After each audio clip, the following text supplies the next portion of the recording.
guys, it's Sam, and this is my December 2022 wrap up. I read 12 books last month, and that's like tied with February for the most books I read in a month. But while February I read a bunch of like 300-page books, this month I read like 5 tome topple books and like a couple other 500-page books outside. Like, I don't know what happened this month. I was just very committed to my reading. So anyway, let's get into it. First, I reread Black Sun by Rebecca Roanhorse. And this is an adult fantasy series that takes inspiration from the folklore of pre-colonial like America and Central America and like indigenous peoples and things. And this first book I reread because I wanted to read the second book, which I did do. And it's following four different characters and how like their different lives and things will intersect.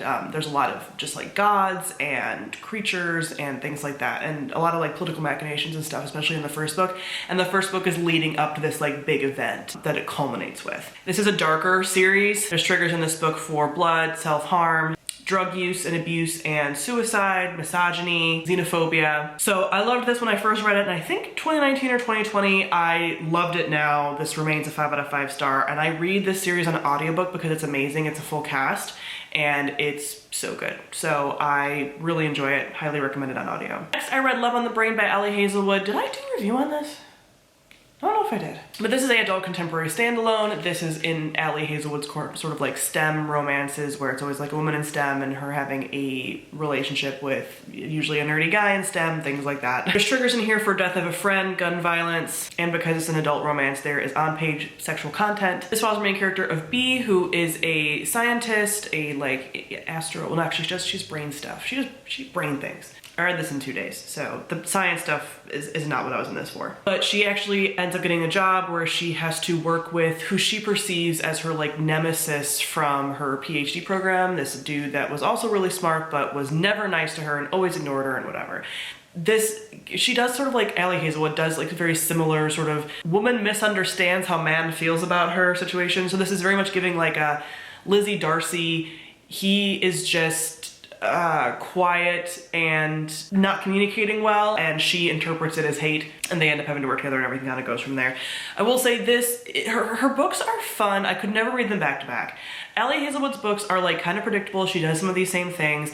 This one gets a little redundant in its use of certain things, like the small girl, big man trope. She like overly loves. It's so ridiculous where she's like, I'm so tiny, he's so big. It's just like so annoying. And a little bit of like over the topness with her endings in both The Love Hypothesis and this one even more extremely. She has these very extreme out of nowhere endings, but it is sort of like drama outside of the relationship, which I almost kind of appreciate in a way. And she doesn't have the third act conflict last very long, like at all. So that's kind of nice. I don't like when that drags out in my books, like in romance books, I just hate that. So I enjoy these for what they are. I think this is like a 3.5 to 4. I think as it sat in my feelings more, I like it slightly less, but when I finished it, I gave it a 4. It's like right around there, 3.5, 4. I will continue to read her books, but again, I would never read them back to back because they are very samey, but I do enjoy what she provides. And like I am like, oh, I pull for them and whatever, but a lot of her books hinge on miscommunication, this one especially, of like the main character completely ignoring what the other characters are telling her. There's a lot of like that kind of energy, but if you're okay with that and you find these compulsively readable like I do, they're a good time. Then I reread Legendborn by Tracy Deonn because I wanted to read, we're reading Bloodmarked for the House Up Book Club this month. So I reread this. This is the first book in a YA sort of urban fantasy-ish, more contemporary fantasy than urban fantasy, honestly, trilogy that follows the main character of Bree, who goes to this early college program and discovers a sort of Arthurian secret society around magic, as well as her own potential magic, and all this is tied into the like death of her mother, and she's trying to like unravel all of these things. A lot of you probably know about this one. It's a big darling. I have a review from this from last year, the year before, whenever it came out when I read it. Again, I reread it. It's a good time. I really liked it. I still give it 5 out of 5 stars. I think what this was bringing and it continues to bring to the YA genre is something really good. I think this first one was really solid.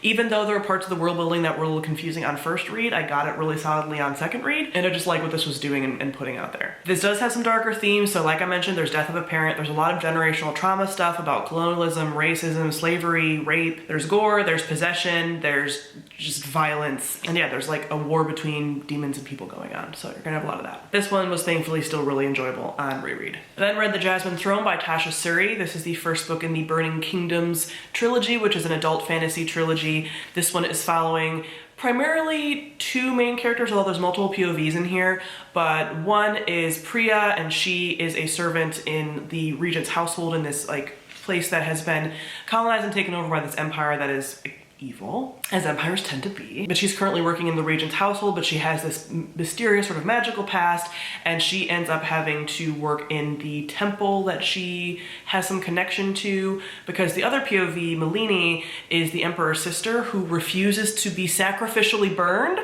How dare she? So as punishment, she is being sent to the temple and secluded from everyone until she basically lets her brother kill her. And so that's how those two paths eventually intercross. And then there's a couple other POVs that we do get from some other people as well that supplement the story. This is another dark one. There's body horror, there's fire and fire injury, torture, emotional abuse, and misogyny, and just like themes of colonialism and things. This is a very solid start to a series. I love Tasha Suri's writing, so I was not surprised by that. This also has a lot of themes that I really enjoy. So we have a forest that is corrupting people. Like there's rot that is like taking over people and basically turning them into parts of the woods. Love that. We have elemental type magic.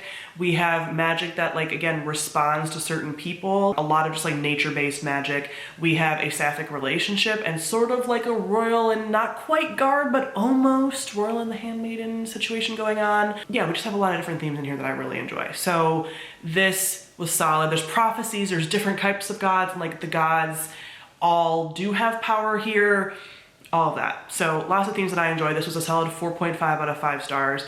Only because the start was like a little bit slow. I feel like there was like some pacing things that were a little wonky, but once this got started for me, I really loved it and I'm looking forward to the rest of the series. I then listened to A Winter's Promise by Christelle Davos. This is the first book in a YA fantasy quartet that is sort of like a steampunky type fantasy, and we have our main character whose name I'm completely forgetting. This was not a very memorable book for me, just right off the gate. But she ends up getting put into this like political marriage with this man from a different sort of floating city. Like I think these cities are like these floating cities, and so she gets married off to this man that's from like a harsher area, and there's all these political machinations happening. So at the beginning of the book, like this is happening, he's taking her. She has a magic where she can like read things by touching it, sort of like a clairvoyancy, there's a name for it, clairsentience or something. So she's able to like sort of read things in the history of like objects, and that's sort of why she's wanted.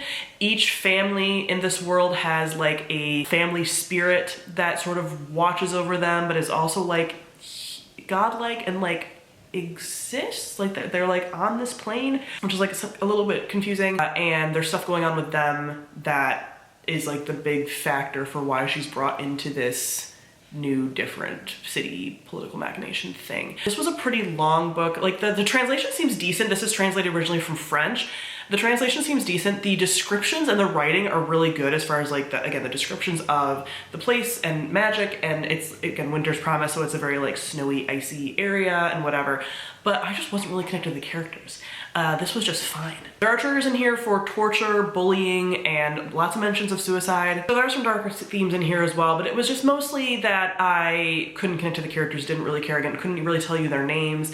This is probably a series that I won't continue with. I gave it a 3 out of 5 stars. Like, it's fine. Again, the writing is there, but I think this is a series that, because it is slower and a lot of, again, political machination type stuff, you have to be really invested in the characters. You're probably not going to care about the story that much, which is where I sat with it. So I tend to like a book with political machinations, but you have to care about the characters that are in the machinations to really care about the story. So 3 out of 5 stars. Probably won't continue with the series. I then read Blood Marked, which is the second book in the Legendborn trilogy. I have a review for this for my in-depth thoughts, so I'll link that on the screen. This was also our House Out Book Club pick for December, so we have in-depth thoughts there. This has some continued triggers for all the things that I mentioned previously, plus continued themes of slavery, self-harm, racism, misogyny. And this book expands on a lot of things from the first book, but really expands in like a very big way, in a way that I feel like there's maybe too many threads going right now. I did like things about the world and different things that we learned about the world, but there's a lot. And there's also some stuff about the character work and the pacing that I don't feel like was as strong as book 1. Bree, our main character, didn't really feel the same, was acting really dumb ways that didn't really feel like her to me. There's also some just like pacing issues and repetitiveness to the writing that got a little clunky. Yeah, there was just pacing and stuff like that was just a little much. I'm not sure how this is going to wrap up like more conclusively. Again, I don't know if this is just a trilogy, maybe she's expanding it beyond that and we will have more time, but I liked what we expanded upon. I'm intrigued. There's things about this like love triangle element that this book has as well that I think we're going in a potentially like interesting direction with that and not in a stereotypical love triangle way, which I think is kind of cool and interesting. But this felt a little bit more typical YA than Legendborn felt to me. That's not necessarily a bad thing. It's just kind of a little bit of a shift in tone where some things were explored really well, some things were explored a little bit more surface level, and this was a little bit more like, I don't know, almost fantastical in, again, more of a YA way. It's hard to kind of explain how exactly that feels until you read it, but this was still decent to me. I didn't hate it. I'm just slightly disappointed because I expected it to be like 5 stars like the first book. This was more of like a 3.75, 3.5 for me, but I will still continue the series and I'm still very intrigued about the rest of the series. I then listened to The Kingdom of the Gods, which is the final book in the Inheritance trilogy by N.K. Jemisin. This does have triggers for suicide, incest, pedophilia, and sexual violence. And this is the, like I said, final book in this series. All of these books follow different protagonists and are taking place like many, many years apart. So this is more about the place that we're in almost being a main character and like following sort of the culture and the religion, because this is about a bunch of different gods and how that evolves over time. So in this book, we're actually following Sia, who's one of the gods that we meet in the earlier books, and he is a child god, and this is where I run into sort of like problems with this series. I really like the themes of, again, the world and the political machinations and the gods, but the gods are very uncomfortable, I think intentionally, but it still doesn't like sit right with me, where it's very heavy romance-wise, and the gods are like incestuous, which a lot of gods in pantheons and stuff are, but that we're told like over and over and over again in a way that I'm like, what is the point here of this? And Sia is a child god, so he shows up as a child, but then there's like sexual things happening. Sometimes that's talked about as being like he was abused and used over the years, like obviously, but then also like at one point in the story, he's this millennia old god, but he like kisses another kid. Like there's just uncomfortable things like that that happen. The way that he like talks about his like parent gods, but that he also has relations with them sometimes. Like it's a whole thing that I'm just like, I don't really know what N.K. Jemisin's like was doing there. Was she like intentionally trying to be like, these gods aren't like us and it's totally different, but then like it leans very heavy into the romance, so it's just kind of uncomfortable. But overall, especially with this final book, like how she ties everything together and makes it so full circle just shows how she's going to improve as a writer, because this was her first series. So she steps away from romance and other series, which I think was great because I don't think she writes romance particularly well. This is a very romance heavy series, like I said. And it just shows like how she will sort of connect things full circle in her series, thematically, time jumps, things like that, that I think she does really well. You can see the foundations of that in this series. So I'm still glad that I read it. I like the audiobooks if you want to try this series out, but I definitely don't think it's her strongest, but it was good for me to kind of go back, and I wanted to read her whole backlist and everything too. So now I'm caught up. I just have The City We Became, that Great Cities duology to read, and then I've read all of her books, which is exciting. And so yeah, I started and finished this series all in 2022, which is great. I then also finished out the Binti series with Binti Night Masquerade. This is the third and final novella within the Binti trilogy. This has triggers for fire and fire injury, xenophobia, racism, and war and violence. And this is the culmination of the Binti story. The first book is following Binti as she goes away to college. She's an African girl who leaves this very like sort of insular tribe that never really leaves where they're from and is very like culturally rooted, and she wants to go to this university because she's a very gifted mathematician. She wants to go to this university in space, and so she kind of leaves, and things happen from there. The final books have her sort of like coming home and realizing some things about herself, her culture, her identity, all these things, and the way that Binti Night Masquerade ties up everything is so well done. So I really liked Binti. I rated that a 4 out of 5 stars. I didn't like Binti Home as much. I gave that like a 3, and I actually had to reread it before I read this. I didn't count that in my reading spreadsheet because I still read it earlier this year, but I had forgotten so much, so I reread that one and paid more close attention apparently, and then I read Night Masquerade, and that was very solid. So overall, like a 4-star series, I would say. I like what the themes are and how those themes are explored, and really like how the audiobook is done as well. And then for Christmas Eve in one sitting, I read A Christmas Carol by Charles Dickens. This is the classic Christmas story that everyone knows. I'm not even gonna bother with triggers in here because you guys should know basically everything about this. So, I mean, it does have like death and alluded death of children and like poverty and discussions of like class and stuff. This is just a book that I had never read. It was kind of interesting to like see what the original had and how we've adapted it over the years in different movie-wise adaptations. Because so many of us are familiar with the movies, I don't think many of us have read the story. This was fun. Like, I liked it. Yes, there's parts of the writing that, again, it's Dickens, it's gonna be like a little bit like hard to piece out certain things, but I had a grand old time. I found myself smiling through a lot of this, just that nostalgia thing, but also being like, oh, there's these these pieces and whatever. And then after I read this on Christmas, my dad and I watched probably one of more of the accurate adaptations. The one with Patrick Stewart in it is fairly book accurate. There's a few things that aren't. There's like 2 that I noticed since I had just read it, but otherwise, like, one of the more accurate adaptations, which I thought was really interesting. Like, there's actual lines taken like right out of the book. This was a fun little thing that I could see myself like reading every couple of years around Christmas, just because it is so iconic. I give it 4 out of 5 stars. Like, it was enjoyable. Is it a time capsule of its time? And are some of the themes very like dated? Yes. Do people keep adapting it for a reason? Yes. Then continuing the Christmas spirit, I read Kiss Her Once for Me by Alison Cochrane. This was a Christmas, like adult Christmas contemporary romance, so I wanted to read it right around Christmas. This does have triggers for an abusive narcissistic parent and some mild mention of drug use. And this takes place in Portland, Oregon. This follows the main character of Ellie, and a year ago she had this like whirlwind one-day situation with this woman where she felt like she was like falling in love with this woman. And then something happened and that didn't work out. We don't quite know why at the beginning of the story. And then at the beginning of the story, like, her life is kind of falling apart. Some of her dreams that she was chasing like aren't happening, and she is about to run out of money. And her very wealthy, the landlord, who's very wealthy, of the coffee shop she works for, is like, hey, my grandpa just died and I need someone to marry me to be able to access the funds from the will. Will you be my fake fiance / wife for a year and I'll give you $200,000? And she's like, yeah, I think I need the money. She goes to his house for Christmas, and his sister is the girl from the previous year. So this is kind of like a little bit of a queer retelling-ish without the coma of While You Were Sleeping.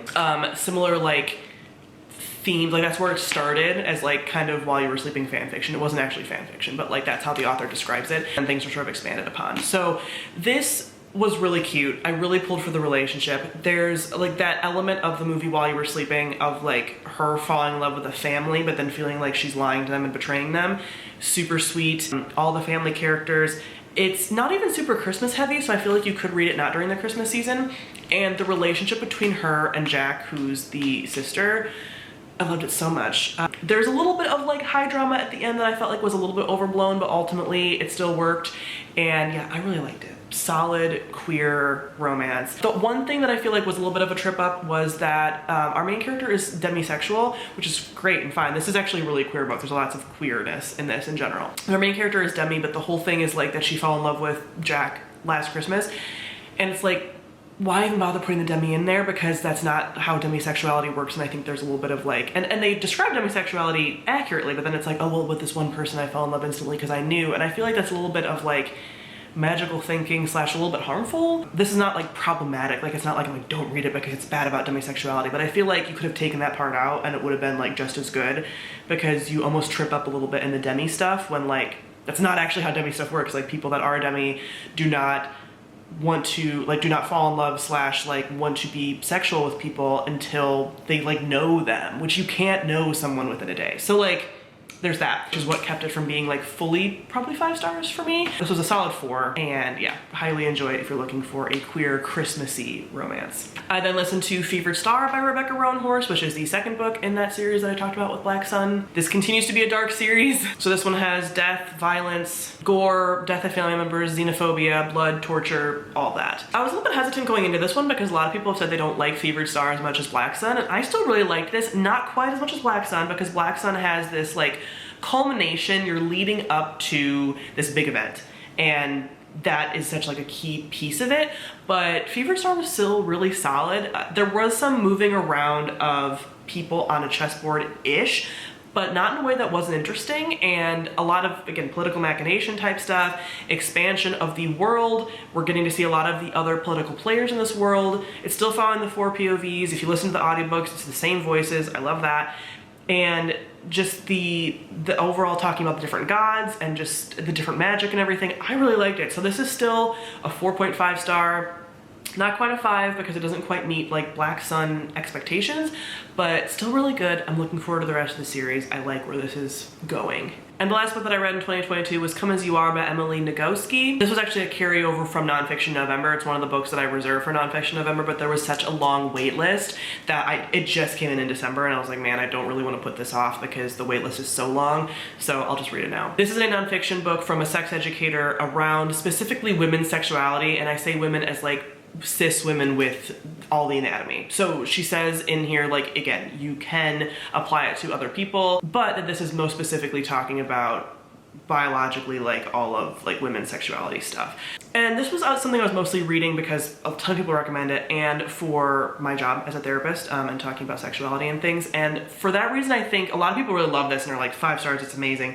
And I think it is a really good book, but for me, on like an enjoyment level and like an information level, I actually knew a lot of the stuff that was in there, which I was actually pretty surprised about. Maybe it's just sort of started to bleed into like cultural knowledge, but I knew a lot of it. I found Emily's writing to be pretty repetitive, probably good for like general public reading about topics that they might not know about, and really like drilling some of these things home. But there were like areas where she would say, here's what I'm going to talk about in this chapter, and like summarize all of it, and at the end be like, here's what I talked about in this chapter, and summarize all of it, and then you have the actual meat of the chapter. So some of those like summary things I skipped a lot of. There were certain things about attachment that I read a lot of attachment books, so I knew all of that. I was able to skip that. So for me as a professional in this space, it was a lot of information I already knew. And I didn't particularly like love some of the choices she made writing wise, but from a content perspective, there's some really good stuff in here. If you're new to the topic, I think that's a great book to reference. If you're looking for verbiage to talk to other people about the topic, excellent.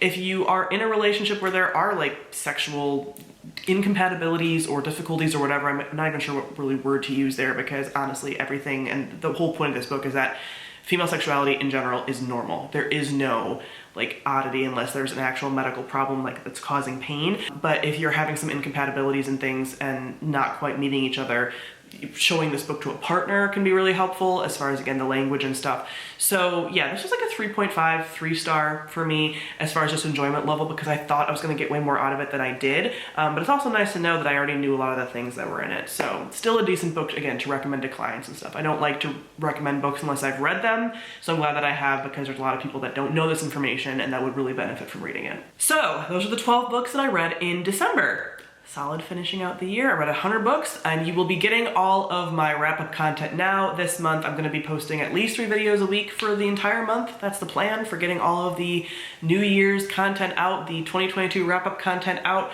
So yeah, look forward to that. Comment below, let me know how your reading month went in December. Let me know if you have any thoughts about any of these books.